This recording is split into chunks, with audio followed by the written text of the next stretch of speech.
welcome everybody. My name is Paul Lachelier. I'm the founder and the director of Learning Life.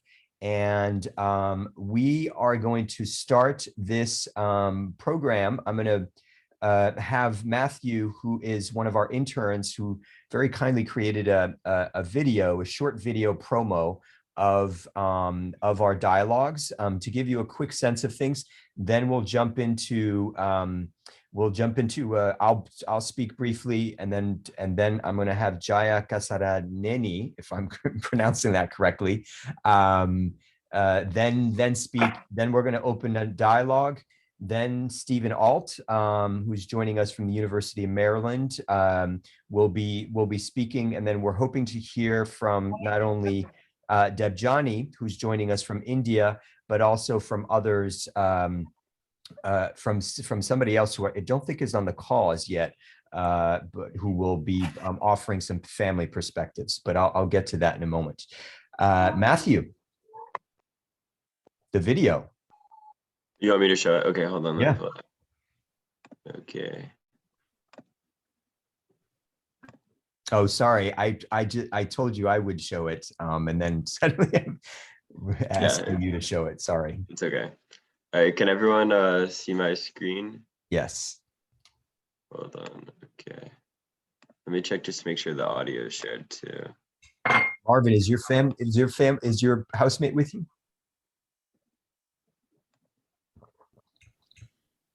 Okay. I did invite him, but he didn't answer. Okay. I don't know. Maybe he will join us later. I don't know. Okay. Okay. Go ahead, Matthew. All right.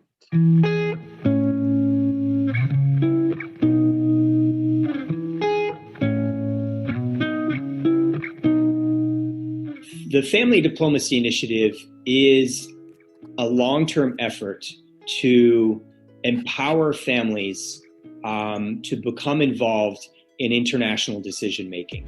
There is a lot of distrust in the world.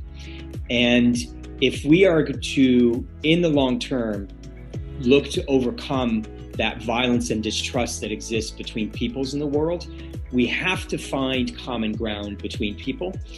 And one of the most important common grounds we have is family. Where the nutritional foods in India are quite cheaper than all the fast foods that we are importing from foreign countries, from other countries. So this is a kind of infusion, of cultural infusion. We can take it as neo-colonialism. Give you money in relation of how many children you have. So the poor people are having more and more children in order to have more and more money, and the consequence you have is that we have a lot of poor children in our country. Every day I see the new cases from the domestic violence, early marriage, forced marriage, and everything like that. My kids came from different places. Some came with medication, family histories that you wouldn't want to listen to because they would be so upsetting. But my whole goal has been to grow out of your constrictions. Take the idea of how I learned a lot. I learned from even this family diplomacy right from the time when I was following it from the Facebook. It has changed and transformed my life as a refugee. I'm able to learn. So thank you. Children from Nigeria. Hi, we are from Mexico. Marcy, I'm from Brazil.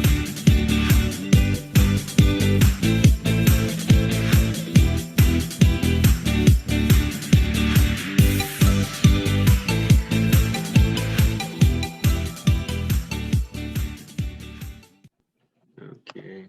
All right. Thank you everyone for watching. Hope you enjoyed. Awesome, Matthew. And Matthew created this video with my very picky editing. So I really appreciate his both his patience and hard work on this. So I'm going to switch over to a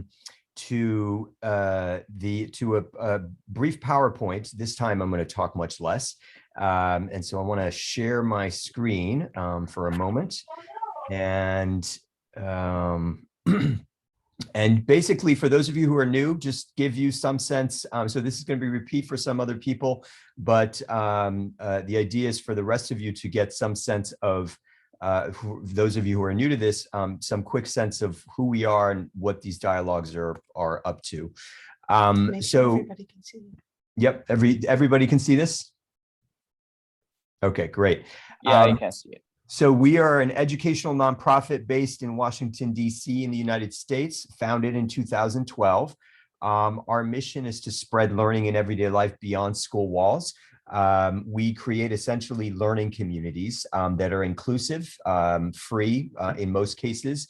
And our three different learning communities are these: the Family Diplomacy Initiative, which you're taking part in, and that is our flagship program, an international mentoring program, and the Democracy Dinners.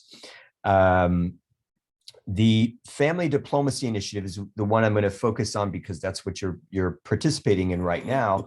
The long-term vision is what we're trying to do is to have a more connected and caring world by focusing on family and by training people to become family diplomats who become positioned in nonprofits, in businesses and governments at local to global levels, to share what the needs, the concerns, and the aspirations of their families and of other families like them, wherever they are in the world, right? So that's the broader vision. We're trying to have in every family at least one family diplomat.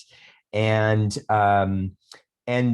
we have kind of a twofold goals. One is to develop more caring, capable, connected global citizens.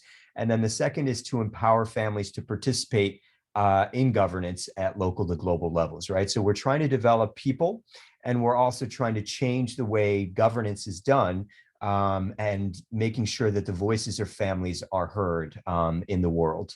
So our current activities with the Family Diplomacy Initiative are two things: the Facebook group, which many of you are part of, and if you're not part of it, I'll post that. Actually, Matthew, if you can post the, greatly appreciate if you can post the Family Diplomacy Initiative Facebook group link to the group. In case any of you are not part of the group, you should definitely join it. And if you have not introduced your family as yet with photos, please do introduce your family on the Facebook group. And then the second thing is through these live dialogues. So we're doing a total of 6 live dialogues this year. And this is what the dialogues look like. So this dialogue will be an hour and a half.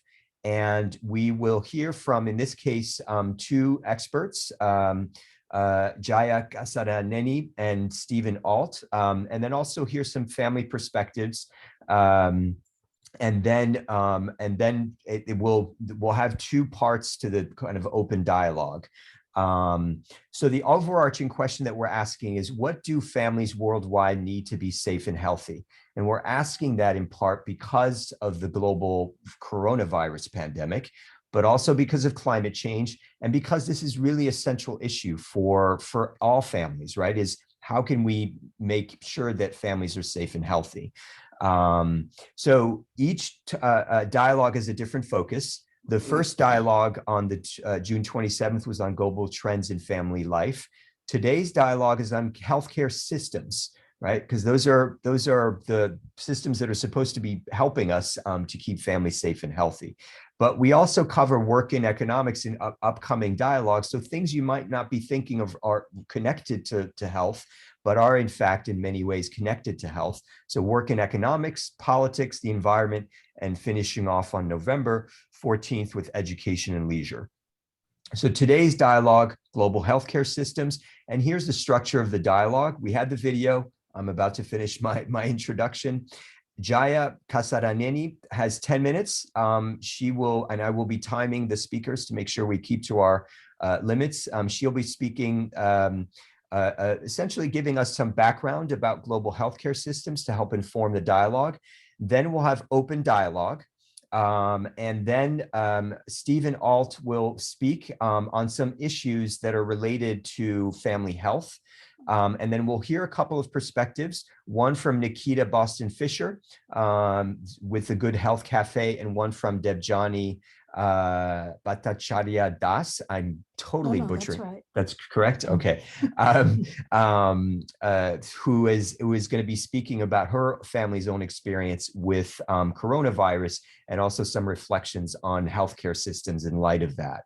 And then we will, what I forgot to mention here, number 7, is that we will reopen the dialogue after that. So look for me to kind of basically, I will moderate this meeting, and we'll switch back and forth essentially between speakers and dialogue a couple of times, just so you know. I believe that's it. So a couple of notes about guidelines. We are video recording, and we're going to be photographing so that we can share this with people more broadly to encourage them to participate. You should definitely use the Zoom chat. You don't have to wait. Yes, you can raise your hand electronically if you want to chat, if you want to speak and have your voice heard. But you can also feel free to use the Zoom chat to share whatever you'd like. Tell us where you're coming from. Please tell us the city and country you're coming from, and whatever else you want to comment or questions that you have. Please use the Zoom chat. While you're not talking, please mute yourself. And of course, be respectful even when you disagree. And the whole point here is we're trying to learn, not win arguments. So keep that in mind. And I believe that's it. So I'm going to switch to, I'm going to stop sharing and allow Jaya to offer her presentation. Thank you, Paul. While I'm pulling it up.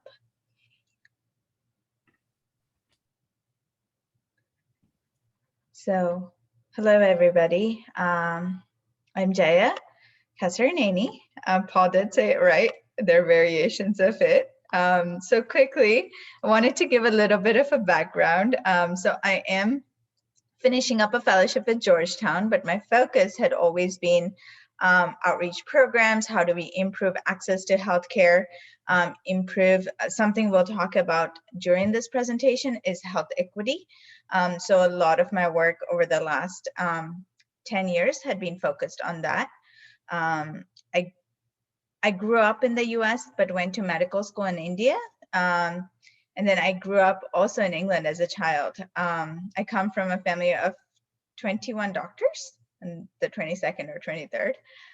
Yes, from my grandparents' time. So being around healthcare my whole life, which kind of led me to this little niche of how do we improve access to care, make it better for people. I am a family medicine doctor practicing in DC, and will continue to do that while I work with different organizations. So having said that, let me go ahead and start. We'll talk about different organizations across the world impacting global healthcare. Some of the common healthcare systems that you will see in how healthcare has been built, advantages, disadvantages, I'll briefly touch on them. Each of these topics we could talk hours and hours, but I'll try to at least give you a brief introduction so you can go out and research on your own. Some major international healthcare concerns that we are constantly working on, and how is it impacting families at a ground level? And then I'll also have time for questions, but if you have something pop up as I'm talking, please feel free to interrupt. I don't mind. So having said that, these are a list of the organizations that have a global impact. As many of you know, with COVID-19, we've been following a lot of the recommendations by WHO as well as the CDC. They're both leading organizations with high level physicians that are constantly working on what's coming up next. UN and World Bank impact global healthcare just with the funding that they give. It's about $12 billion that the World Bank gives to countries across the world to improve healthcare access and getting access to medications, things like that. And Doctors Without Borders, of course, is constantly trying to see where the need is, how can they help. In the US, the Bill and Melinda Gates Foundation has a huge impact on infectious diseases, COVID-19, of course, but a lot of the work that they do focus on improving health literacy and understanding what causes diseases, that kind of thing. And then, of course, you can't not talk about the National Institute of Health, which does have a huge budget across the world in terms of research on coming up with how are we doing pharmacies and how is disease progression affecting us, all sorts of things. And they're a huge network here. They are about, I want to say 20 miles north of DC in Bethesda, and they have a big impact as well. So I wanted to quickly open your minds on different healthcare system models across the world. Again, these are just like the simplest, simplification, but there are other variations of each of these models in different countries. So the Britain system is called the Beveridge model. It is named after William Beveridge, who did come up with it, where a patient goes to the doctor and doesn't have to pay anything. With the taxes that they do pay the government, it gets covered, including medications and anything that they need. They have doctors employed within the national health system, but they also have private doctors that get paid by the government for services provided, but the patient never sees a bill, which is followed in Britain. I want to say New Zealand, maybe Australia, but they all have variations of this model now. I feel like England is seeing more private insurance is also coming up now, but that's been only in the last 5 to 10 years. The Bismarck model is the model where they do have an insurance system, but the insurance companies don't make any money off of like healthcare services provided. And you see this more in Germany, France, a lot of the European countries. We don't see it in the US. The national health insurance model is what we see in the US and Canada, where we do pay money to the insurance companies to use their services, but the insurance companies are also built to make money off of that. So essentially, we do think of it as a rigged system, which is why there is a lot of push in the US for Affordable Care Act, Obamacare, as you may have heard of it, where the patients tend to pay less, but more services are covered. And that's what we're been pushing for, even as physicians across the country. And of course, the out-of-pocket model, where you do see this in India and a few of the Southeast Asian countries, even though there is a national health system, but the services there are so few and poor that patients tend to prefer out-of-pocket to get private physicians to care for them. So that is the out-of-pocket model. And then what are we looking at in terms of the current situation across globally? And Jay, just so you know, you have a little less than 4 minutes. Perfect. So we have to talk about the COVID-19 pandemic. It has affected every single country. We're seeing a third wave right now in the US, a second wave in India, and a second to third wave in most of Europe. We're also monitoring the Delta variant across the world, but also there is a Lambda variant that is coming up that was first seen in Peru, but we still haven't figured out how bad it is. And then talking about health equity, which is something I had mentioned before. So this is talking about social determinants of health. How does, the income you make, where you live, access to care, like how far is your closest physician, how far is your closest hospital? Are you having a physician that can take care of you by realizing your needs? So as an Indian woman, am I comfortable to go see a white male doctor for OB? Maybe not, but I would be much more comfortable with a female physician. So thinking of things like that and how they're affecting patients seeking out care. And then talking about climate crisis, something Paul had mentioned earlier, it is about, if you have a lot of industries around where you live, how is it affecting your lungs? How is the water you drink affecting your body? But kind of things like that, that we there is a whole division of medicine that looks into that. Something that we're monitoring across the world is maternal health care and adolescent health care, and seeing if we have enough physicians to care for it. Because we know several places, even in India, during my medical school, we knew like pregnant women had to go to certain centers to get health care. So things like that. But food insecurity, again, access to care, these are all wrapped into how we're trying to improve healthcare access across the globe. So again, how is it impacting your family? You know, are you living in an urban city or a rural area? Where is your local primary care? Are you educating yourself on what is available, what can be done? Are you getting the right information? I know most of the doctors come with a clean heart. They want to do good for you, but there are physicians out there that may be out there just to make money. So I always recommend that you need to educate yourself, empower yourself, ask the right questions, so that you know what you're doing, you know what medications you're taking, why you're taking them, that kind of thing. And then of course, behavioral health has been a huge part in the US, just with increasing stress, different components that are affecting mental health. So we've had a huge push on screening for anxiety and depression and that kind of thing. So how can you make a difference? Again, going back to it, educate yourself and everyone around you. Get vaccinated for COVID-19 if it is available for you. If you have any concerns, please text me, call me. My information, I'll put it in the box. I'm on LinkedIn. You can ask me any question you have. I'm happy to discuss it. Work on self, family, and community. This is a huge, huge thing that I do. That surrounds a lot of the work I do, is getting involved in your community, trying to get the right information out, because there is a lot of misinformation.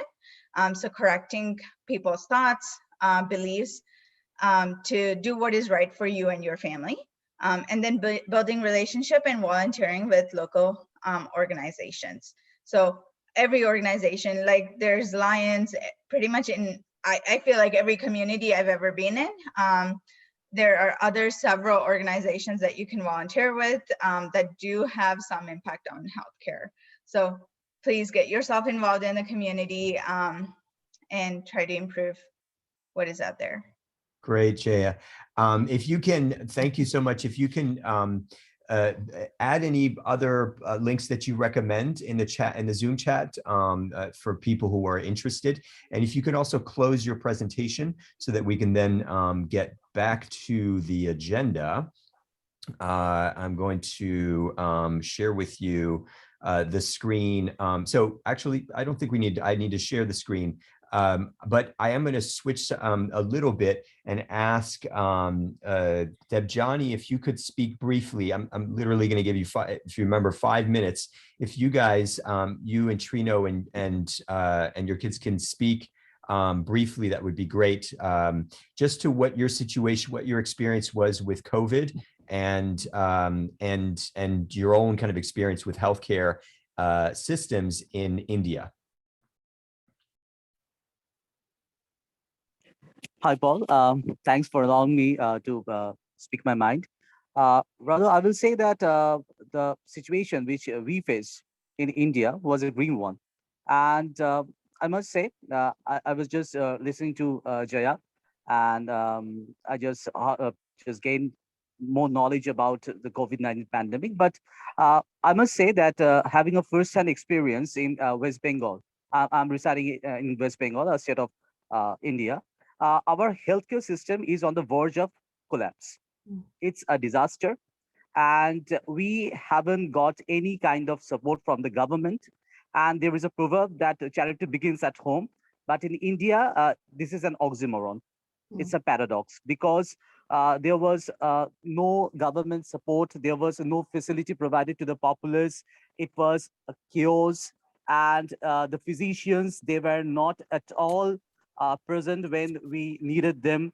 There was a buffer, a political buffer which was actually diluting all the things beforehand.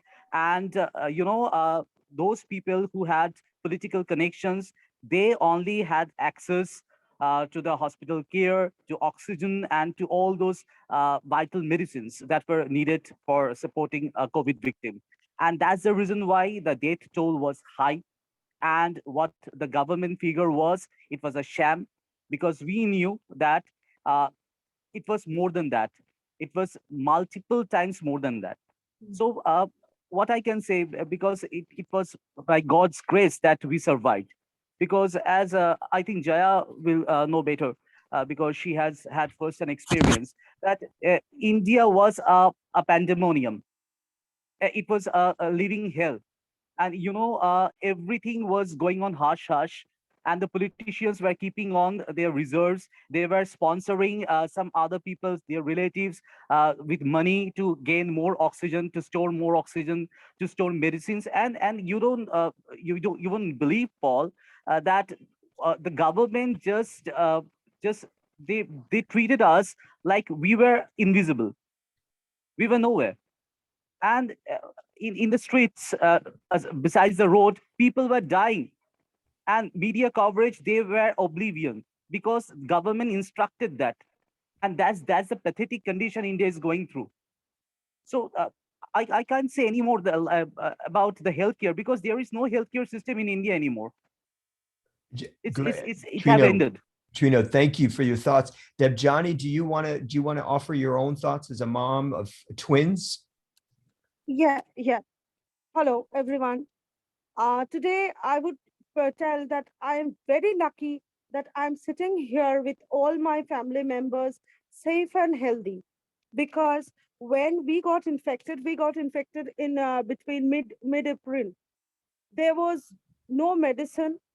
Oxygen was not at all available. The very day we received our COVID positive report, we got to know from the hospital that, ma'am, if you have any oxygen related requirement, nobody will be able to give you. God save you. This was this was what our hospital means who delivered us the report. He told us. So again, then there was no support, nothing. With 105-degree Fahrenheit fever, me and Trino were cooking for each of us. Means we were cooking for one another, we were cleaning for one another. With such a high temperature, we were unable to stand up. Still, we had to take care of our own kids and our own self. Wow. Only the four of us, and we didn't allow our old parents, his parents and my parents, all are aged. We didn't allow them in our house. We told them that we'll take care of ourselves, don't come. Because at that time, vaccine was not available and none of our parents were vaccinated. We didn't allow anybody. We kept ourselves locked. We helped each other. There was no support.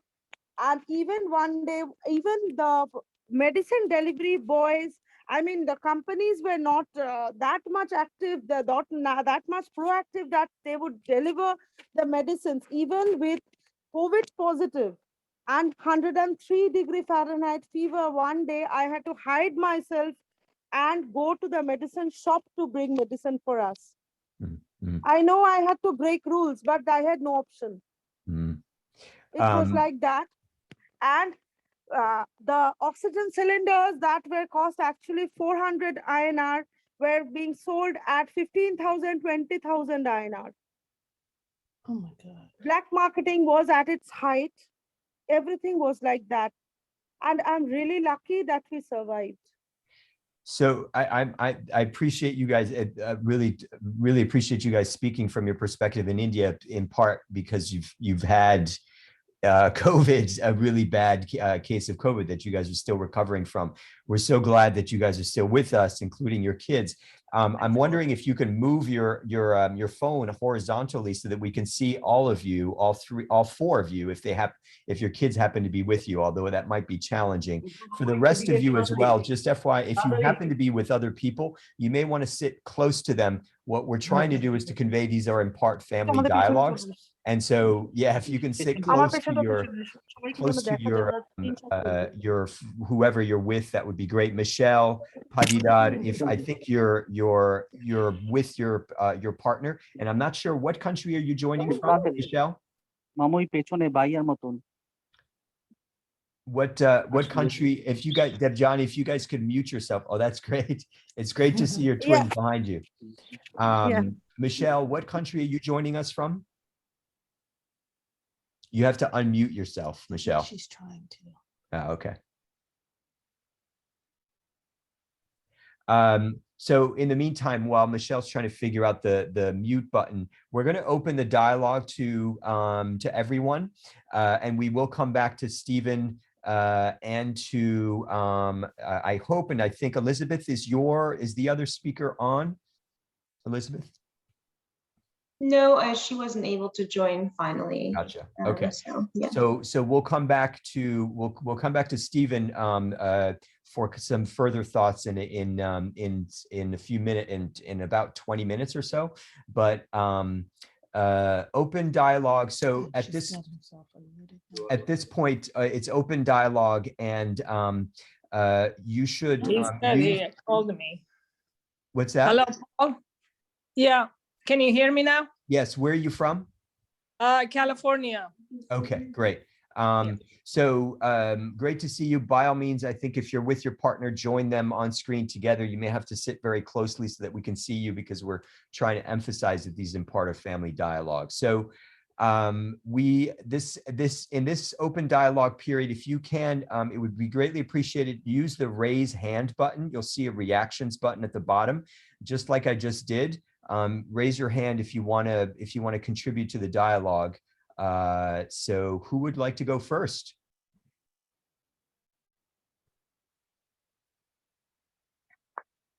And Elizabeth, I saw your note. Stephen, if you can let us know when you would need to, you'll have 10 minutes. So when you would need to leave. Thank you, Paul. I will be able to stay with you till 1:30, the end of the timing. Oh, great. Okay, good. Great. Thanks. Who's interested in going first, given the conversation thus far?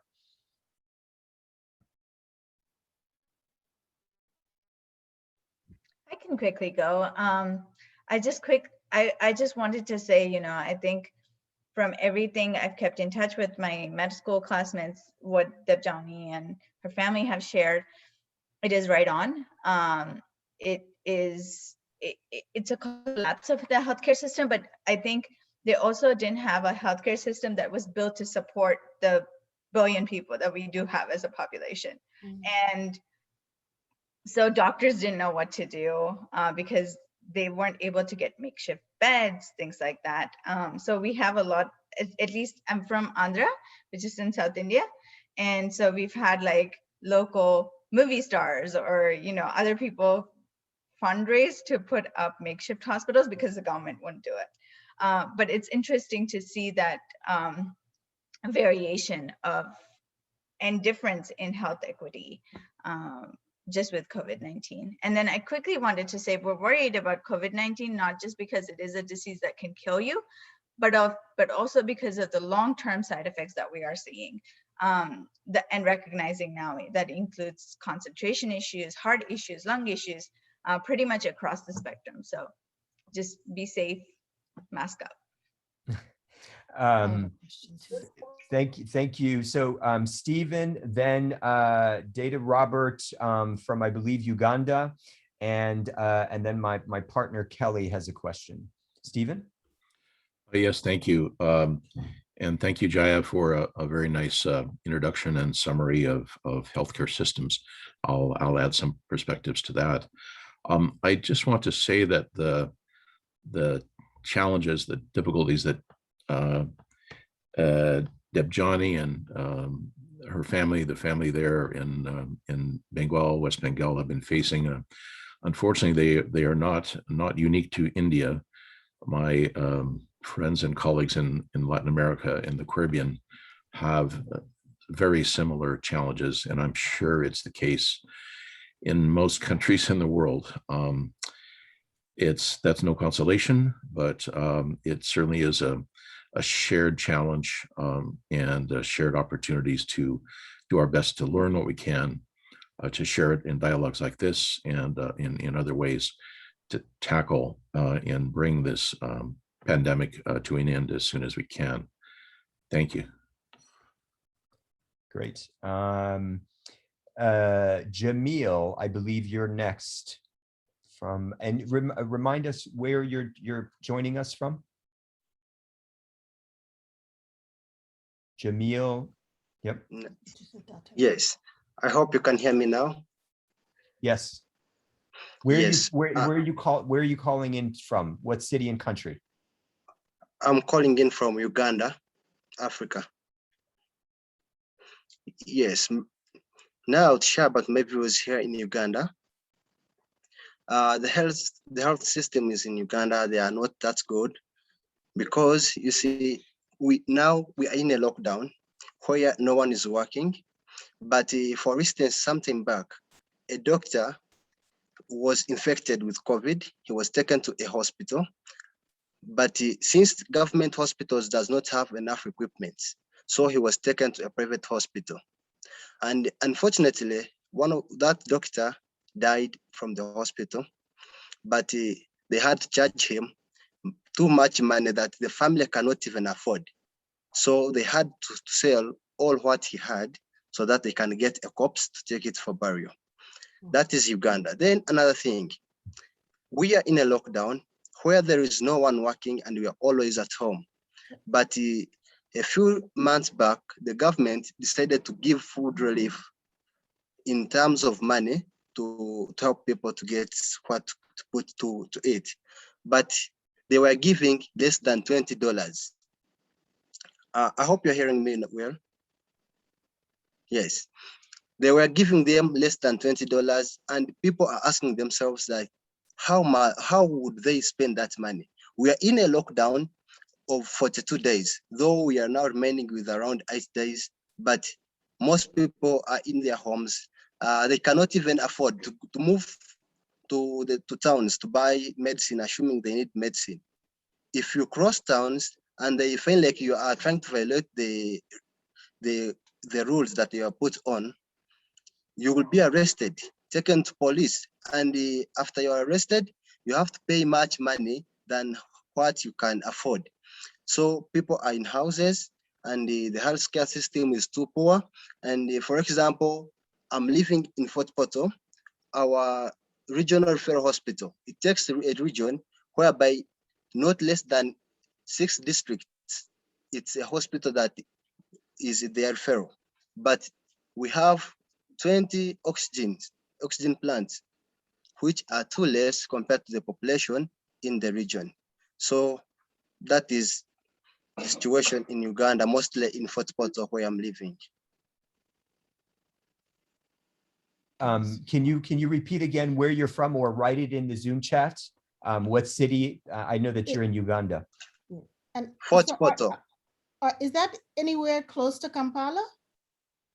No, it's around 200 plus kilometers from Kampala to Fort Portal. Okay. So, go ahead. Yes. And so Data Robert is next, and then we've got my partner Kelly then has a question. Data Robert also from Uganda, who I believe is a refugee from South Sudan. Yes, thank you, Paul. And Data Robert, actually, can you hold on a second? Can you actually turn yourself towards the light that you see? Turn yourself towards the light, and that will allow us to see you. All of you, if you can, for those of you, I know that some of you are joining us from the dark, but just face the light, and that will help us see you. You have to actually turn your body and your face and look at the light that behind you. Like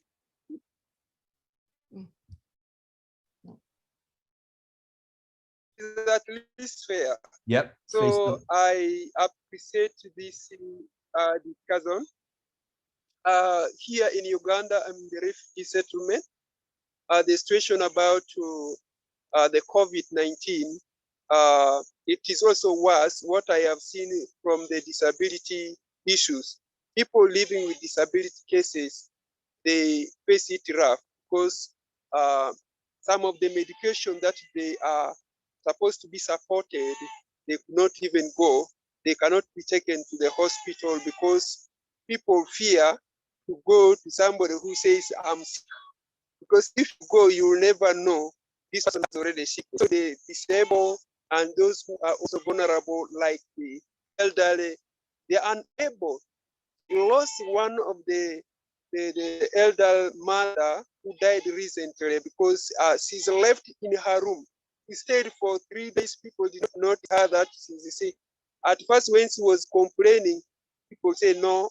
She started saying that I'm not okay.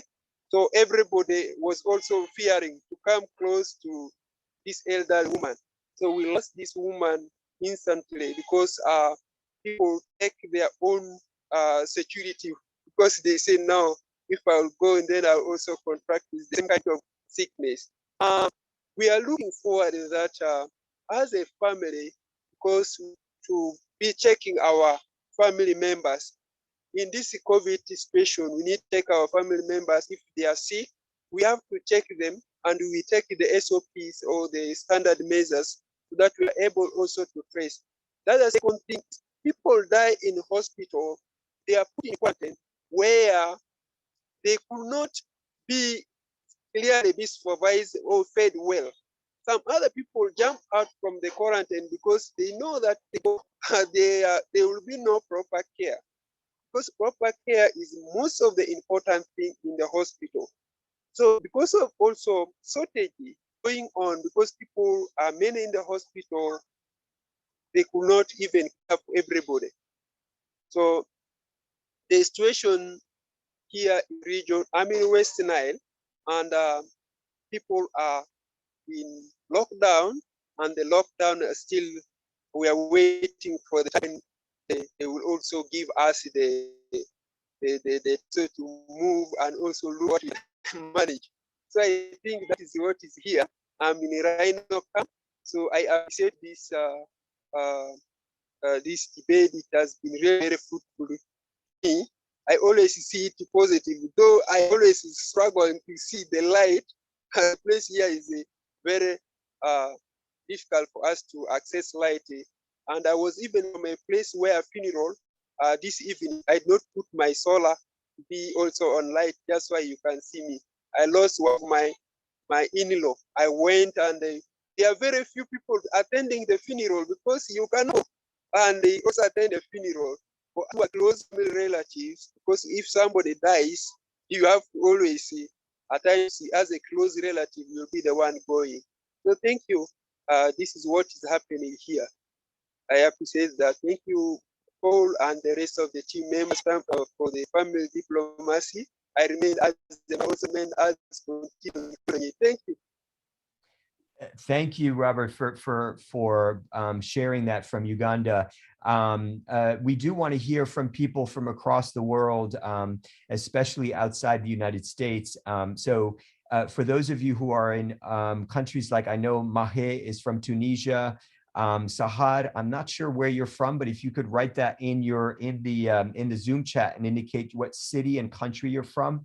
Abu Talib, I'm not sure where you're from. Likewise, if you can indicate in the Zoom chat where you're from, and we would love to hear what the situation for healthcare in your country is. Haider, you've greatly appreciate you've been writing in the Zoom. You guys all may want to pay attention to what's in the Zoom and contribute to the conversation there, because not everybody obviously will be able to speak in the actual live audio.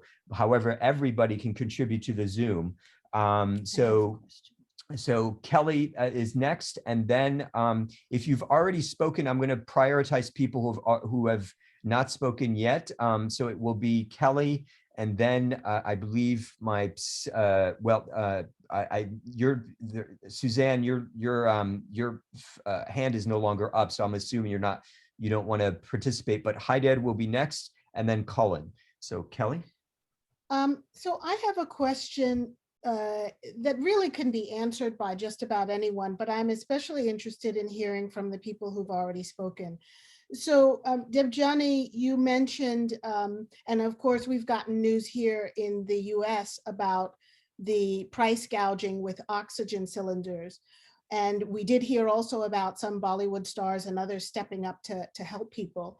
What I'm wondering is whether specifically in India, but also in any other case you might know of in other countries, social media played a difference in enabling people to share information, right, about where to get equipment, but also, and this part of the question, maybe Robert and Jamil could respond to, also whether or not, social media was useful in enabling people to share information about, what to do and what not to do when somebody in your family or in your community gets sick.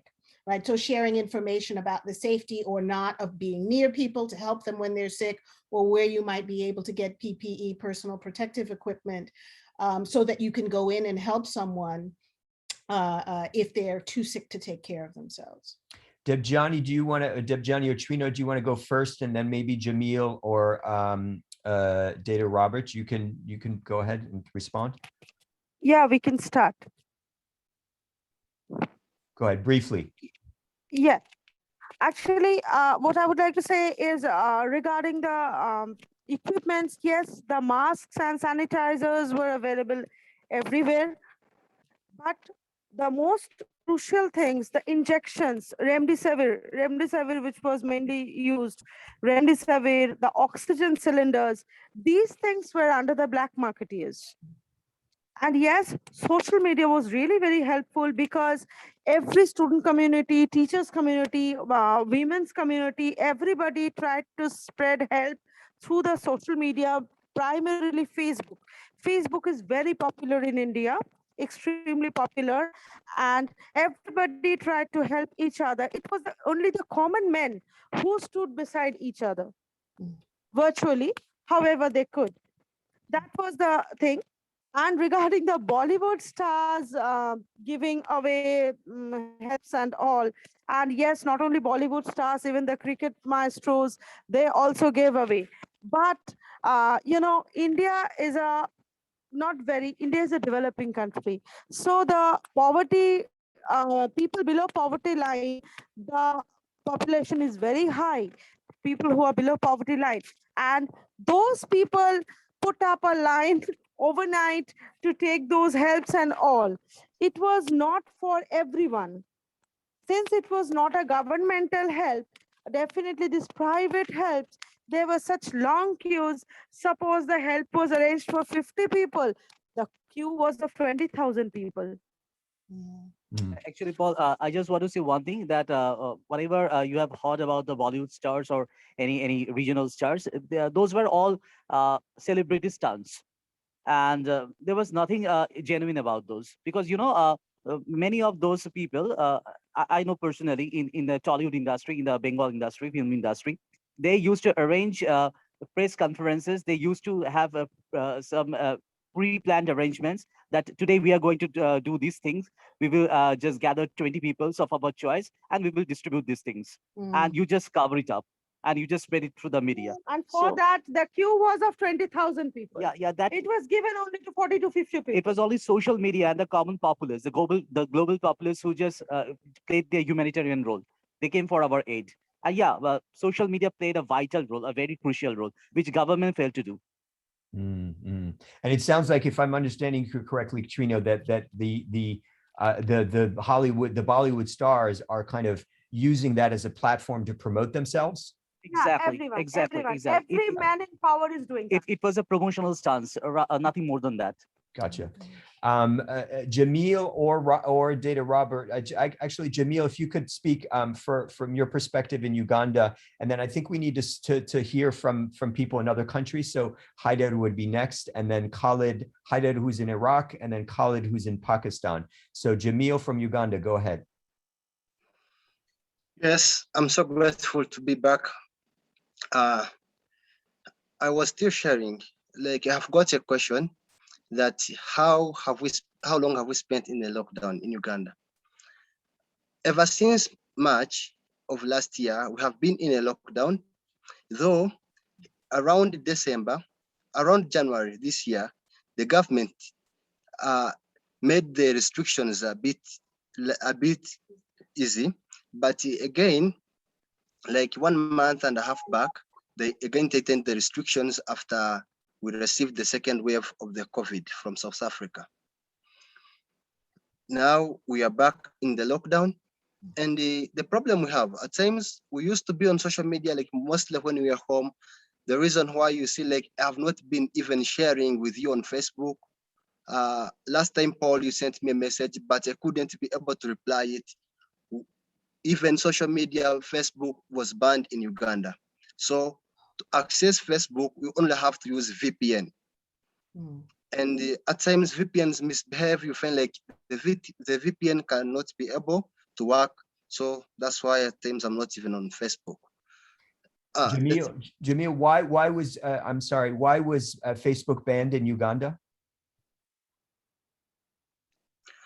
We are not very sure, only that sometime back during elections, in the times of elections,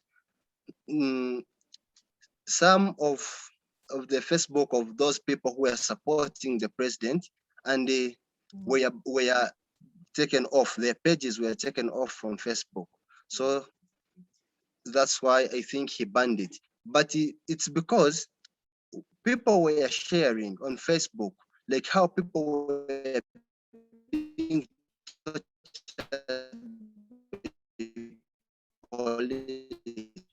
and those who were trying to show like the thing. So sorry, my network was a bit poor, but now I'm back. Can you hear me? Yes. Yes, now we can. Okay, thank you. I was saying there are those people, mostly the opposition, those of Bobby Wine. I think you know Bobby Wine there. They were sharing what police was doing, like it was torturing people, those who were not supporting the incumbent president. So he banned their accounts to stop sharing.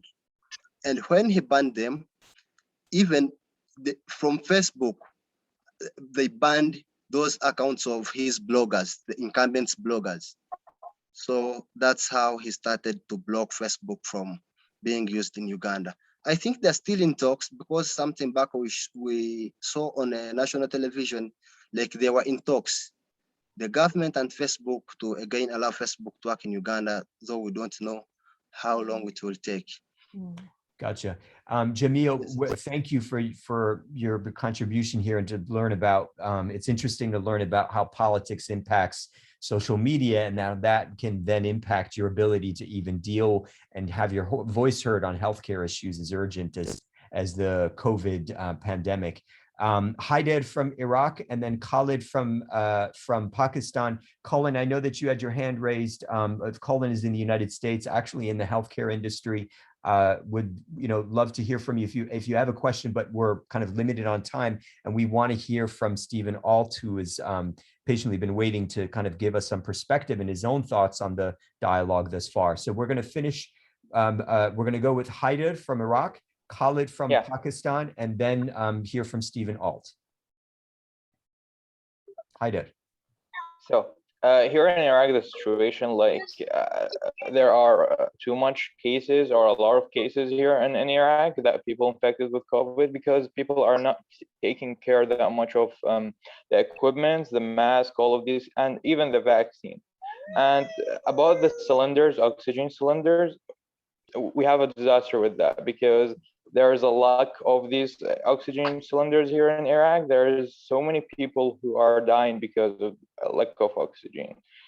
And there is a black market also. They are using people for some benefits and these kind of things. And yeah, it's like that in Iraq. And the healthcare in Iraq, it's kind of disaster. And the governmental hospitals, all these kind of things is not even providing some of the most important things for an infection or infected people. Wow. Yeah, sorry to hear about this, Haidar, but thanks for sharing what's going on, the situation on the ground in Iraq. Khalid from Pakistan.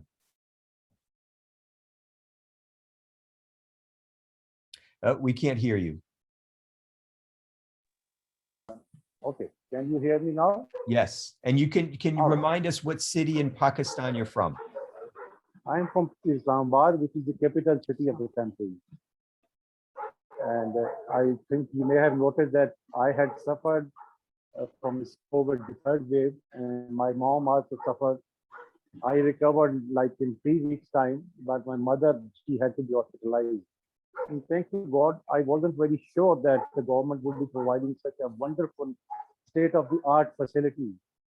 This COVID, there is a COVID ward which was created by the government hospital, and all the best possible medication and service was provided. And mother remained there like 3 months, 3 weeks. She was on high maximum dose of oxygen. And after 3 weeks, I think from 23rd of February to 11th of March, she was in the hospital. And once she was relieved from, then we had to again put her on the oxygen. And interestingly, that was kind of beginning of the third wave. So the cylinders were available, not I won't call it a black market, but the prices of course were higher than the usual. One cylinder cost me, they used to have either you can give a security deposit of 20,000, which is like $150, or you can pay the rent, which is around $10 a month. So we had to have like 2 cylinders because she had to be on the oxygen around the clock. But thanks to God, she recovered like within a month's time. And then we returned and they just deducted that $10 each, $15 each for both the cylinders. And the other medications, especially this, the injection, I'm forgetting its name. That was a bit costly. Some of the medicines were short in supply, and one has to go to like 10 to 15 different medical stores and then one could get it. Otherwise, the prices were fine except for the injection. Residumair, what is its name? I'm just forgetting the name now. Apart from that, all other medications were easily available. But now, yesterday, I was just reading some messages from the friends in the WhatsApp group. Karachi is one of our metropolitan cities. It's just like New York City. And it has a population of between 30 to 40 million people. And they were telling that in the entire city, there is not a single bed available in any of the hospitals because of this Delta variant and the fourth wave which is going on, which is a scary situation if we look at the overall population, which is close to 40 million people living in that city. So that was, I hope things get better soon and people don't get affected. But the worst part is that people here in my country did not follow good protocols, I would call it, especially in the urban centers. And astonishingly, our population, if you would look into Pakistan population, strata, like close to 60% resides in the, depends upon agriculture, farming, and rural areas. Between 30 to 40% lives in the city. COVID hit mostly in the urban centers, because in the rural areas, people are living in scattered areas without any like minimal facilities. Even some of our relatives living in the village who got affected, but they recovered, but their test result, they did not receive their test result even after 2 weeks, 3 weeks.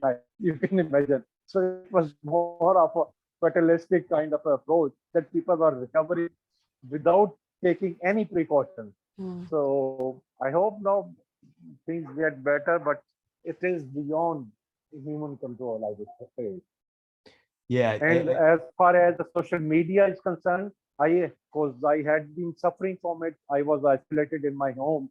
Because first my younger daughter, she got hit in the first wave. Then my second daughter, and I was hit in the third wave. And my mom, of course, for me as well.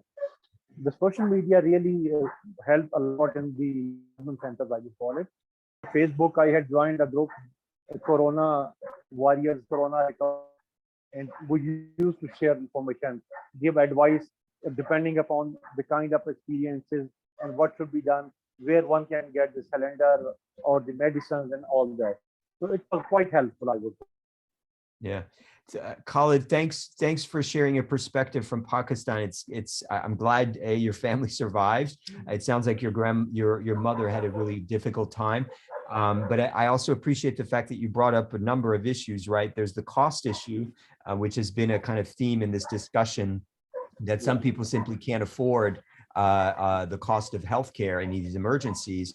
Another thing is this urban-rural divide. And then, of course, it sounds like social media acts as both a conduit for people to share their concerns and their experiences, but also as a way for them to exert some sort of power and influence, right? And to the extent that political forces are restricting that for one reason or another, it undermines our ability to deal with these healthcare crises. So we're going to switch to Stephen Alt, who's been patiently waiting. He's from the University of Maryland, and he's going to introduce himself, and we'll have 10 minutes to give some perspective and to respond to some of the dialogue thus far. Stephen. Yes, thank you, Paul. Thank you for the invitation to participate in this family dialogue series of Learning Life. I really have enjoyed and learned from the discussions today from all of those who participated and told their stories. Storytelling is really a very powerful tool in public health and in governance, in social governance. So it's great to hear this type of dialogue. The focus so far has been particularly around the COVID-19 pandemic, fully understandable since we are living it and too many are dying from it each day globally. And I did note that with respect to COVID-19, there were a number of topics that were touched on in the stories and information that was shared.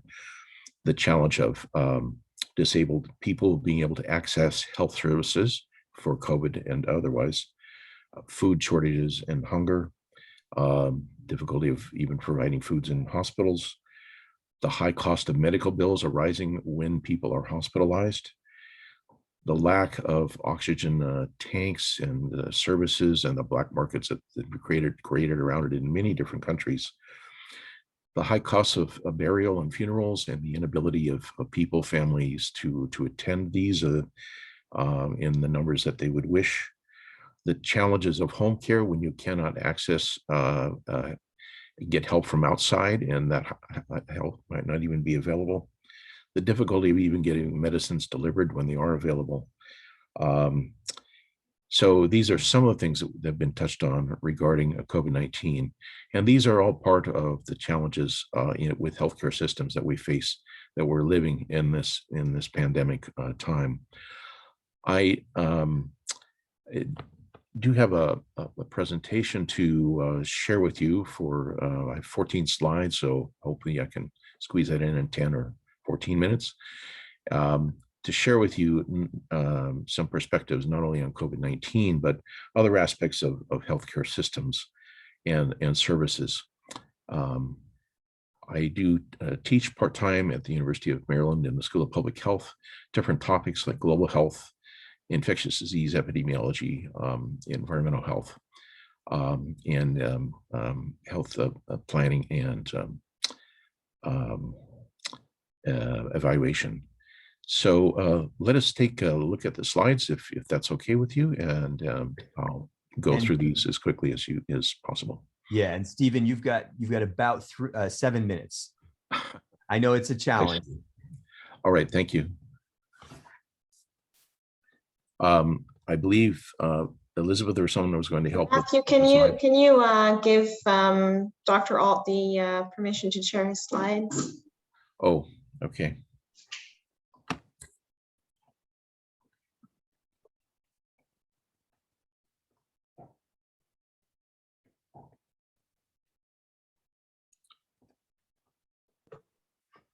You should be able to. I see.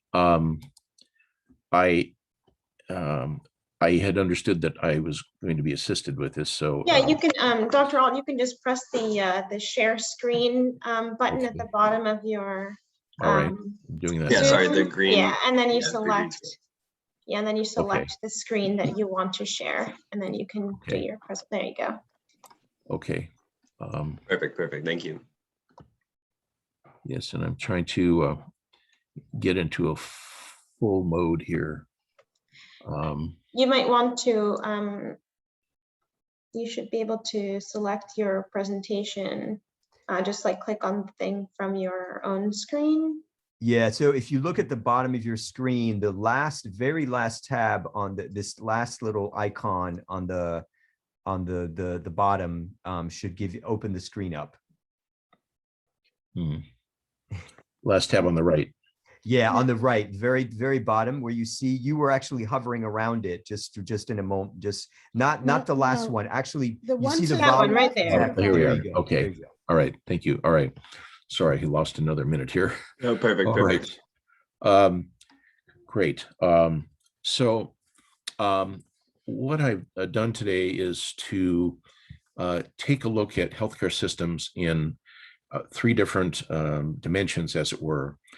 Healthcare systems from a perspective of self-care and family care, one perspective of community care, and that of healthcare services, which are offered by often offered by government or other entities. And I won't be restricting this to COVID-19. Certainly, it will be mentioned, but I've tried to look at a broader perspective and to share it with you today. I think I also need to change the modality here to be able to see my own screen. So just a moment. Okay. Right. So in these first few slides, I identified for us what I call some big stones in the road that we have to move in terms of working towards equity and better access to healthcare in a global health context. And we'll look first at diseases, illnesses, and healthcare. So of course, top of the list, ending the COVID-19 pandemic. What we're living today and what I certainly foresee as something that we will be living into 2022 and perhaps beyond in different countries and in different ways. The importance of getting the jab, as the British say, that is being able to access vaccines where possible, as soon as possible, and where that's not possible, to make use of masks and face coverings, particularly in indoor environments or any crowded environment. Keeping your physical distance from those who might not be vaccinated or are infected, and improved ventilation. Now, vaccines also are really important and continue to be important for childhood diseases and other matters such as seasonal flu. So getting the jab is really an important healthcare issue for the individual and the family. Then there's a challenge of combating and eliminating other types of common infectious diseases, HIV and AIDS, which arises from that infection, where we still have 2 million cases or more each year worldwide. Tuberculosis, 9 million or more cases each year. Neglected tropical diseases and others. We have the continuing challenge of controlling mosquito-borne diseases, not only malaria, which probably many of you are familiar with, others though, such as dengue fever and recently Zika and chikungunya virus and others, which continue to be a threat to us. And then the issue of what we call antibiotic resistance or antimicrobial resistance, germs fighting back against us and the medicines that we use, a big global challenge. Stephen, just so you know, I gave you an extra minute, but you've got three minutes essentially. If you can, I know that it's tough to get through everything, but if you can kind of skip around, that would be great. Okay, right. So, all right, then we have continuing issues at the global level of climate change. I've discussed some things here. What are referred to as the negative health impacts of certain types of economic development. And then the looming, if not extant, issue of water scarcity in this decade and century. Continuing challenges from air pollution, both indoor and outdoor. the super challenge of solid waste management, particularly in urban and peri-urban areas. And certainly the challenges, global challenges of nutrition, food safety, and food security, which take place in many forms. Now, on the social determinants of health, we have the issue of how to tackle the health disparities or differences we see in health status, in health burden, disease burden in different communities. Questions of access and equity. We need to try to understand who is left out and why in each and every context, local, regional, national, and international, and who is going to pay for addressing those disparities and reducing those health disparities. How will it be done? Where will the money come from? And let's be sure it's cost effective. We really have a need to have health data and information in order to do this well. Another continuing challenge. I ask you all to reflect on self-care. And when I speak of self-care, it's not only the individual, but actually your family's health as well. So where do you want to be with you and your family's health during this decade or the next 2 decades, physical, mental, and social health? Think about it, discuss it, share it, plot out how you might want to get there, monitor your efforts, establish routines and calendars. And then do emphasize prevention over cure, but do seek out cure where necessary, whatever that may be. I propose you think of some of the prevention steps you and your family can take to improve your family health. Now, here I've listed for the self and for family members a number of things, a wide stroke, a wide brush, but things that really are important to keep our health status good as best we can under the economic and social circumstances that we live. So diet, water, exercise, protective clothing, personal hygiene, skin disease, women and girls' health, sexual health, adolescent health. The real need for the family to keep all your family members vaccinated on time if you can. In some places, children need deworming regularly. I suggest skin health is a very important and growing issue in many countries. If you have pets, keep your dogs and cats vaccinated against rabies, deworm them if you can. Address safety, identify and address safety issues in your home. Also, for the house and schools as well, we have issues that arise from air pollution from indoor cooking stoves, the challenge of ventilation, not only for COVID-19, but other viruses and tuberculosis, insulating the home against heat and cold, safe disposal of waste, drainage, protecting your home against mosquitoes, safe drinking water access, safe water storage and food storage, keeping things in good repair. I also look at self-care for the family and from a garden, even a gardening perspective, keeping a kitchen garden if you can, corralling the animals, storing your food safely, rotating crops and building up soil in your home garden, keeping out trash and rats, all things that can be worked on at the family level. The community level, begin locally, working with your neighbors and friends in your village, your street, or your neighborhood. Do a community diagnosis together, and you can use different tools like ranking the risks that you face and share that information with decision makers, politicians, and local partners. Seek out or develop community partnerships. I've listed some ideas of where that can be done. And don't forget, local government has obligations to you as a family. Engage ethical local leaders, not all of them, but those that you deem as ethical. Seek dialogue, look for representation in the meetings, and leave no one behind. Your community and your family and your community can organize in terms of local volunteer efforts to address various needs such as transport, even first aid, maintenance, or repair of community and household matters, disaster preparedness, addressing violence, improving exercise, and encouraging sports. At the governance level, I've listed here 5 themes to pursue, but I would suggest that perhaps most important among them in many ways is promoting and seeking access to universal healthcare coverage and the financial protection that brings, and what will it take to get you and your community and your region and country there.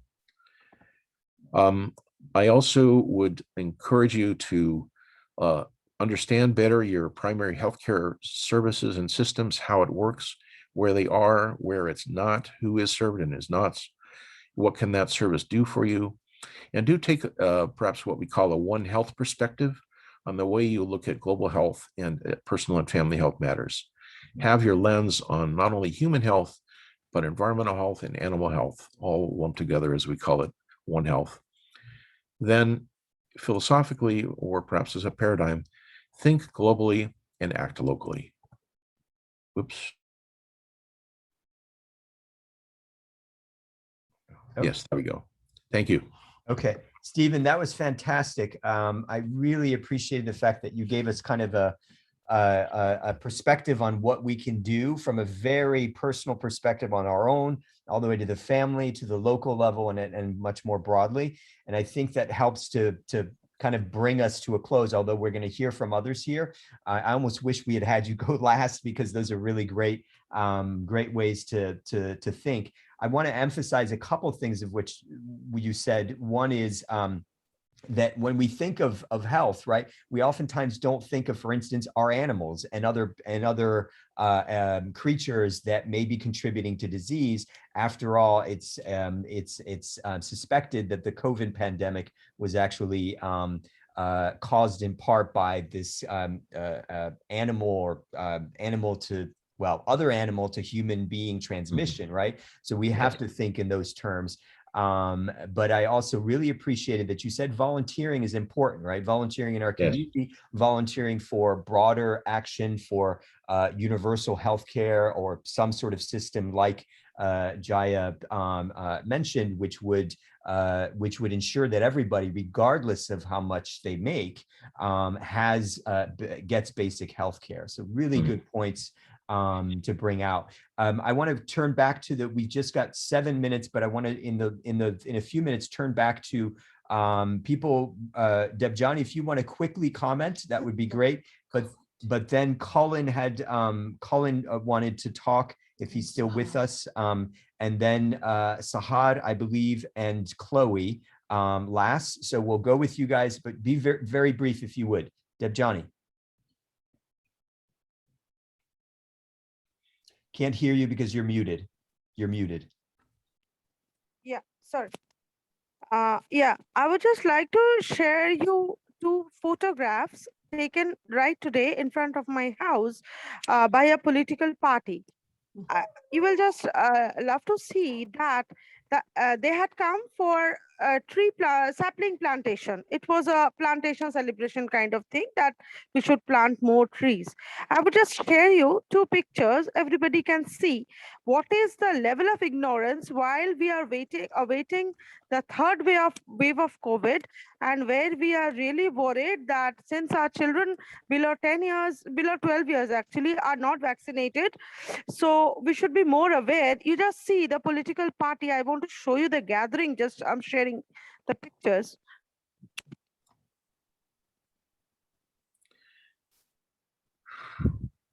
Just a minute.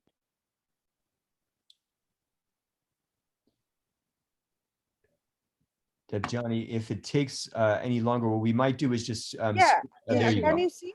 Yep. Can you see? Yes. Yeah. You see, nobody is wearing a mask. Most people are not wearing a mask. There is no social distancing. So this is the structure of our political party and government, and the people, where while we are not everyone, even the 50% of people are not vaccinated, and we are awaiting the third wave of COVID. So this is what I wanted to share. Great. Thanks, Debjani. We're going to have Colin speak. Colin joining us from the United States. No, it's okay. I don't have much to say. I don't need to speak. Okay, that's all right. Thanks, Colin. I believe it's Sahad. Sahad, you had your hand raised previously. I don't know if you want to chime in. Sahad was joining us, I believe, from Pakistan. If she's still with us, maybe not. I don't think she is. So let's go to Chloe in the United States. Hi, everyone. Hopefully you can hear us okay. Yes, you're Chloe's mom. I know that. I'm Chloe's mom, Shadi. I'm actually a physician in Los Angeles. in an academic center, but we're from Iran and we have family in Iran. So I just wanted to kind of say, sort of taking care of COVID patients in the US and LA, and having family and friends in LA get sick or have issues with COVID and have issues with access to healthcare, and just sort of hearing stories about family in Iran. I know that COVID has sort of taken chaos to a whole new level. And you know, even in Los Angeles, I've had physician friends who have died with no pre-existing condition. I've had physician friends who just didn't get health care because of whatever reason. And so the chaos sort of is across the board. But what I wanted to emphasize, and what I appreciate Stephen talking about, is the self-care that we can all do, whether it's COVID or not. I think, I mean, it sounds silly to say, but I think I'm an integrative practitioner, so I practice in the hospital and I'm a holistic doctor. And I think I'd like to focus on, you know, the things that we can do. All of those things that Stephen mentioned in terms of self-care are so important. As we know, with COVID, certain people are going to be at higher risk. The elderly, the patients with cancer, with diabetes, you know, especially in India. I mean, it's number one or two in the world in terms of cases of diabetes, and, you know, obesity and kidney disease. These are people who need to, you know, really, I think preventative medicine is where, you know, people need to pay attention to, because even in LA, there was a time where we were worried about access to oxygen and people were being turned away from hospitals. So I think we should focus on what we can all do in our own homes. All of those things that Stephen mentioned in terms of eating clean, good lifestyle habits that support a strong immune system are so important. If you have access to even traditional modes of medicine or herbal medicine, I mean, I'm an integrative doctor, so I'm telling people, you know, bulk up on vitamin C and vitamin D, or eat foods with it, sleep well to keep your immune system strong. So I think those are things that you can do. And with kids that are too young, I mean, I give my kids supplements all the time to try to bolster, you know, and keep them healthy. But I also kind of want to mention that, again, on the end of things that we can do, we should be mindful of, you know, the mental health impacts of this disease. And I think, you know, what I see with the elderly, both in my family in Iran and family in LA, is the elderly and the younger people suffer a lot because of this isolation. And as families, we can do a lot to reach out and support them. So just my 2 cents. Great. Thank you, Chloe's mom, for your thoughts on this. I think that's actually a good way to kind of end things. I wanted a couple of housekeeping things before we finish. One is, if you could begin to, for those of you who have family nearby, if you could bring them to your screen, come close, just as I am here with my partner, Kelly, because I would like to take a photo of as many of you as possible together. The reason for doing this is because these are supposed to be family dialogues. We welcome individuals to join us, but as much as possible, we're also trying to bring families together so that the conversation goes on, not just among individuals, but with families. So if you guys bring along if you have family with you, just have them join as we go. And I'll give you a little time to bring them together with you.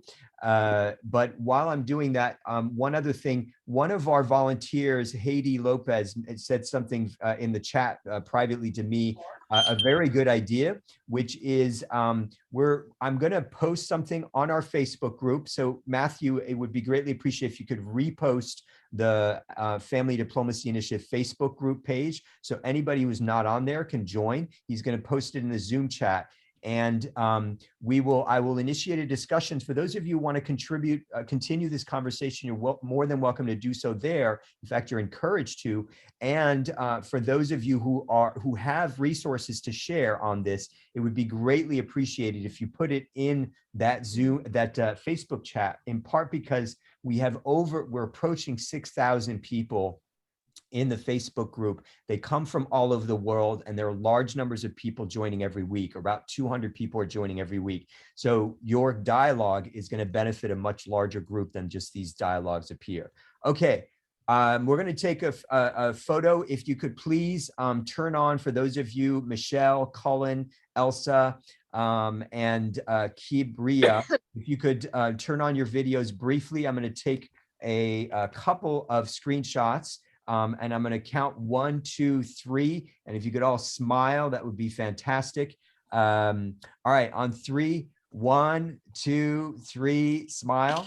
And let me do that again. Hold on a second, just in case people had their eyes closed. Try to keep your eyes open. Don't blink. All right, 1, 2, 3, smile. Awesome, guys. That's fantastic. So I think Matthew, you did post fantastic. If this was a really interesting conversation, I just want to remind you, this is the second of 6 dialogues. So the next dialogue will be on August 15th. And we encourage you to join all the dialogues, right? And make sure to take the pre-survey before you join the dialogues. Hopefully you have. And then you'll be taking a post-survey afterwards. If you haven't taken the survey yet, please take it as soon as possible.